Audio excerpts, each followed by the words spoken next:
magandang gawin? Kati na ilong ko ah.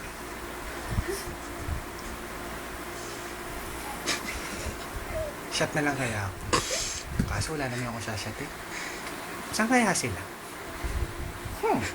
Ano maganda isipin? Wala akong magawa. Sakta ulo ko.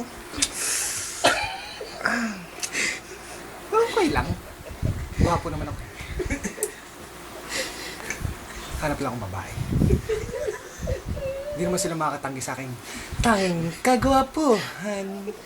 Ang pogi-pogi ko kasi. Kaso ka lumag-isa sa mundo. Ano kaya magandang gawin? Gusto ko sampalin sarili ko eh. Nauna. Ay, yan. Ang matauhan. Ang good. Gusto ko kumain eh. Wala naman ako kumakain. Aray ko!